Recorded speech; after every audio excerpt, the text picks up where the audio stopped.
고대 그리스 철학에서 관념 철학의 문을 연 인물을 한 사람 꼽으라면 우리는 결국 한 이름으로 돌아오게 됩니다. 소크라테스. 그 이전의 철학이 자연과 우주의 원리를 묻는 질문이었다면 그의 질문은 전혀 다른 곳을 향했습니다. 인간은 어떻게 살아야 하는가?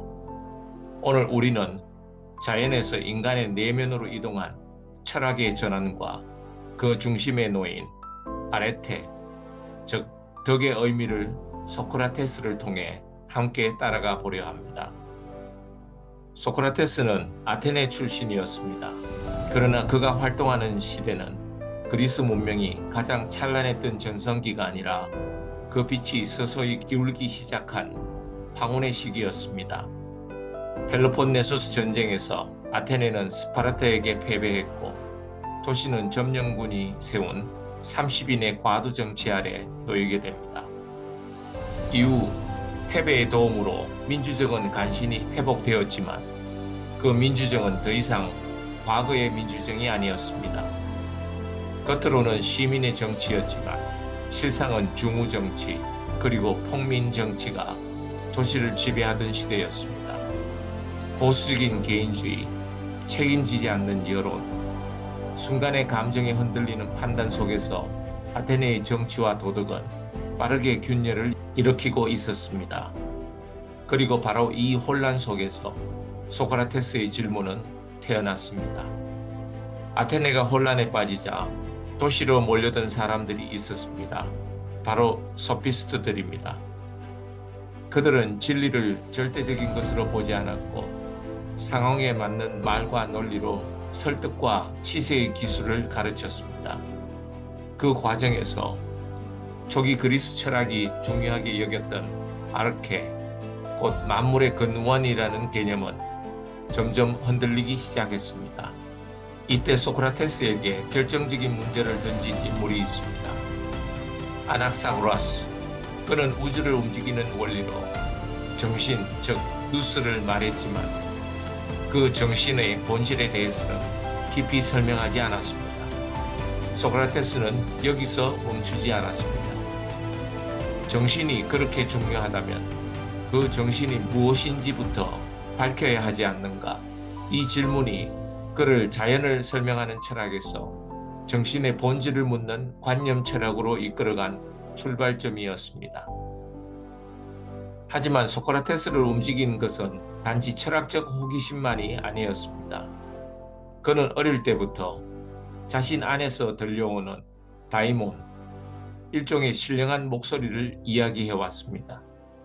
그 목소리는 명령이 아니라 하지 말아야 할 것을 알려주는 경고였습니다. 그리고 어느 날 델포이 신전에서 결정적인 신탁을 듣게 됩니다.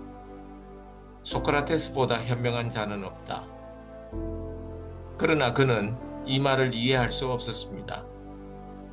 나는 내가 모른다는 것을 아는 사람인데 어떻게 가장 현명하다는 말인가? 그 의미를 알기 위해 소피스트들을 찾아다녔지만 그들은 덕이 무엇인지 명확히 설명하지 못했습니다.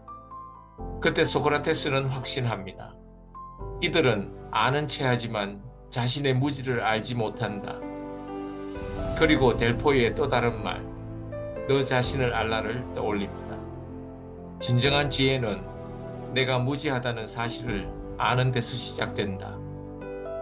이때부터 그는 설득이 아니라 질문을 택했고 그 질문은 하나로 모였습니다. 아레테, 인간의 덕이란 무엇인가? 바로 이 질문에서 시작됩니다. 소크라테스에게 아레테는 유행처럼 소비되는 말이 아니었습니다. 그에게 덕이란 사람이 사람답게 살아가기 위한 인간의 올바름이었습니다. 그는 이렇게 생각했습니다. 덕을 실천하려면 먼저 덕이 무엇인지 알아야 한다. 그래서 그가 택한 방식이 산파술, 즉 문답법 또는 벨렌코스라고 말합니다. 가르치지 않고 질문을 던져 모순을 드러내고 함께 정의에 다가가는 방식이었습니다. 그 과정에서 그는 덕의 핵심 요소를 밝혀냅니다. 지혜란 옳고 그름을 아는 힘이고, 용기는 옳다고 믿는 것을 실천하는 힘이며, 그리고 절제는 욕망을 다스리는 힘이라는 것입니다. 이것들이 조화를 이룰 때 인간과 사회는 다시 바로 설 수 있다고 보았습니다. 자연 철학자들이 자연에서 아르케를 찾았다면, 소크라테스는 인간의 내면에서 또 다른 아르케를 발견한 셈입니다. 바로 이 지점에서 관념 철학은 소크라테스의 얼굴을 갖게 됩니다. 소크라테스는 인간이 마땅히 추구해야 할 덕을 세 단어로 정리할 수 있다고 보았습니다. 진, 선, 미, 지혜와 용기, 절제는 바로 이 세 덕목과 깊이 연결됩니다. 먼저 진, 진리는 인간이 끝없이 추구해야 할 목표이며, 그 출발점은 자신의 무지를 아는 것이었습니다. 그래서 그는 늘 묻습니다. 우리는 그것을 정말 알고 있는가? 다음은 선. 선은 모든 인간의 중심이자 영혼의 탁월함을 가능하는 기준입니다. 참된 선을 모르면 정의도 용기도 나올 수 없다고 보았습니다. 마지막으로 미. 아름다움은 외형이 아니라 지혜와 용기, 절제가 조화를 이룰 때 드러나는 영혼의 상태였습니다.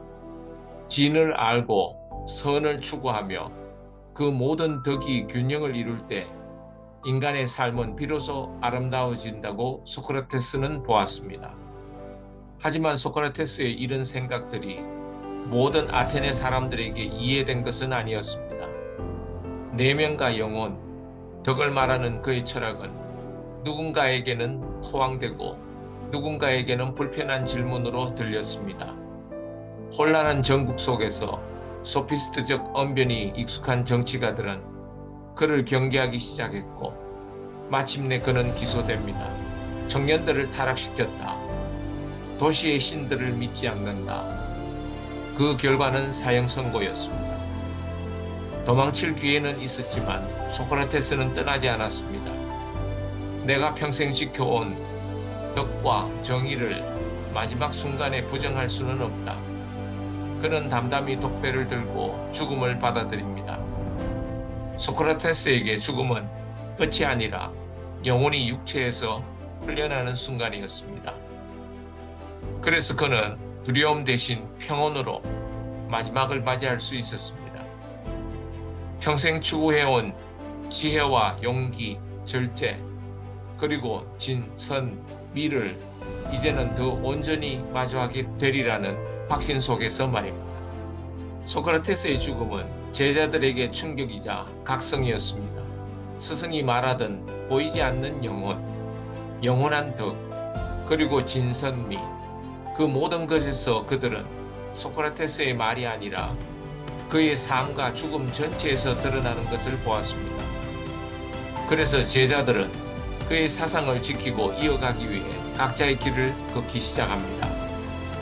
메가라 학파, 키니코스 학파, 키레네 학파 등등. 이 여러 갈래 가운데서도 소크라테스의 질문을 가장 체계적으로 논리적으로 정리하고 확장한 인물이 있었습니다. 플라톤입니다. 이렇게 소크라테스가 남긴 관념 철학의 핵심 주제 아레테를 따라가 보았습니다. 혼란의 시대, 흔들리는 민주정, 소피스트들의 상대주의와 말의 기술이 지배하던 그 속에서 소크라테스는 조용하지만 단호하게 이 질문을 붙잡았습니다. 인간이 진짜로 추구해야 할 올바름, 덕이란 무엇인가? 그리고 그는 그 답을 자연이 아니라 인간의 내면에서 찾았습니다. 소크라테스가 남긴 질문과 삶은 지금도 여전히 우리에게 같은 물음을 던집니다. 나는 진, 선, 미를 어디까지 지식으로만 알고 있는가? 그리고 어디까지 삶으로 살아내고 있는가?